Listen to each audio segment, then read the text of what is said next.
ଆଜି ମୁଁ ତୁମକୁ ସ୍ୱପ୍ନ ଦର୍ଶନରେ ଆଶୀର୍ବାଦ ଦେବାକୁ ଆସିବି। ହଁ, ତୁମେ ଠିକ୍ ଶୁଣିଛ। ମୁଁ ନିଶ୍ଚିତ ଭାବରେ ଆସିବି।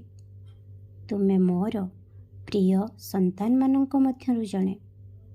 ମୁଁ କେମିତି ତୁମ କଷ୍ଟ ସହିପାରିବି, ତୁମ ଦୁଃଖ ଦେଖିପାରିବି।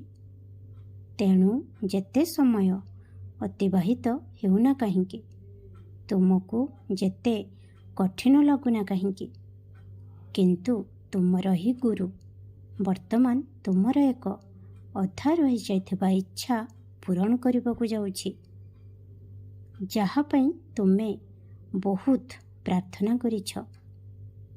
ତୁମେ ଏତେ କଷ୍ଟ ମଧ୍ୟ ସହିଛ। ମୁଁ ଏବେ ସେସବୁ ଶେଷ କରୁଛି। ତୁମର ସମସ୍ତ ଦୁଃଖକୁ ମୋ ଚରଣରେ ରଖିଦିଅ। ତୁମର ଏହି ଗୁରୁ ଆଜିଠାରୁ ତୁମକୁ ଏତେ ଆଶୀର୍ବାଦ ଦେଉଛି କି ତୁମେ ଆଉ ଖୁସି ଗୋଟେଇ ପାରିବ ନାହିଁ କି ନିଜ କୋଳରେ ରଖିପାରିବ ନାହିଁ। ମୁଁ ମିଛ କହୁନାହିଁ, ମୋ କଥା ଉପରେ ବିଶ୍ୱାସ ରଖ।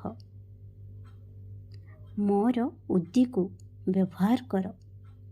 ଘରୁ ବାହାରକୁ ଯିବାବେଳେ, ଶୋଇବା ପୂର୍ବରୁ ଉକ୍ତି ଟିକା ଲଗାଅ। ଦିନରେ କମ୍ ସେ କମ୍ ଥରେ ହେଉ ପଛେ ଉକ୍ତି ପାଣି ପିଅ। ମୋ ଉକ୍ତି ତୁମର ପ୍ରତ୍ୟେକ ନକାରାତ୍ମକ ଚିନ୍ତାଧାରାକୁ ଦୂର କରିଦେବ। ଖୁସିରେ ରୁହ। ଖୁବ୍ ଆଶୀର୍ବାଦ କରୁଛି।